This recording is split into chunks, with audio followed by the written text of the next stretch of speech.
أعوذ بالله من الشيطان اللعين الرجيم بسم الله الرحمن الرحيم رب اشرح لي صدري ويسر لي أمري واحلل عقدة من لساني يفقهوا قولي اللهم صل على محمد وآل محمد وعجل فرجهم صحبان ایمان مومن مومنات اپنے ایمان اور اموال کی حفاظت کے لیے پریشانیوں مصیبتوں اور مشکلات کے حل کے لیے ایک انسان کو ایک کنیز خدا کو کیا کرنا چاہیے؟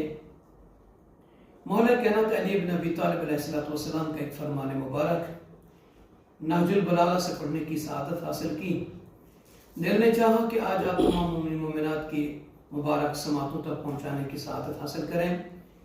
امیر المومنین علی بن ابی طالب علیہ السلام فرماتے ہیں سوسو ایمانکم بالصدقہ کہ اے مومنو، اے بندو، اے کنیزان خدا، صدقے کے ذریعے اپنے ایمان کی نگہداشت کرو۔ اور فرماتے ہیں وَحَسِّنُوا أَمْوَالَكُمْ بِالزَّكَاةِ، اور اپنے مال کی حفاظت کے لیے کیا کرو؟ امام فرماتے ہیں کہ اپنے مال کی حفاظت صدقے کے ذریعے کرو۔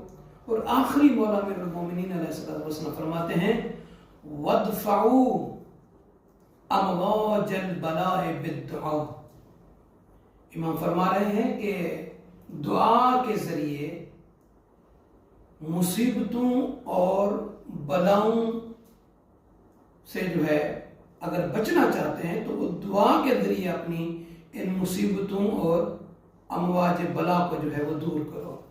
تو مومن کو چاہیے کہ اپنے ایمان کو بھی بچائے، اپنے مال کو بھی بچائے، اور جو آنے والی مصیبتیں ہیں اس پر پڑتی ہیں ان مصیبتوں کو اگر ٹالنا چاہتا ہے تو بارگاہ الہی میں ہمیشہ دست دعا رہے، ہمیشہ دعا کرتا رہے۔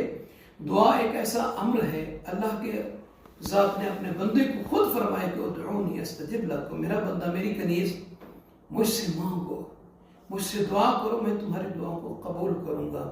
تو یقیناً وہ مومنین، وہ بندگان خدا، وہ کنیزان خدا کامیاب ہیں اس دنیا میں جو اپنے ایمان کی حفاظت کر رہے ہیں، جو اپنے اموال کی صحیح طریقے سے حفاظت کر رہے ہیں، جو مصیبتوں، بلاؤں، پریشانی، دکھ تکالیف سے بچے ہوئے ہیں۔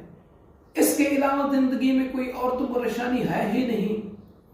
ڈر ہے ایمان کے خطرے کا، ایمان کہیں ڈول مڈول نہ جائے، ڈر ہے کہیں مال ضائع نہ ہو جائے، ڈر ہے کسی مصیبت کے لہر میں نہ آ جائیں۔ تو مولا کائنات علی بن ابی طالب علیہ السلام کا یہ فرمان مبارک ان بندوں کے لیے ہے، ان کنیزوں کے لیے ہے جو اپنے ایمان اور اپنے اموال کی حفاظت کرنا چاہتے ہیں، جو مصیبتوں، پریشانیوں اور مشکلات سے نکلنے کا حل ڈھونڈنا چاہتے ہیں۔ تو ان کو چاہیے سرکار امیر المومنین علیہ السلام کے اس فرمان مبارک پر عمل کریں، یقیناً زندگی سنور جائے گی۔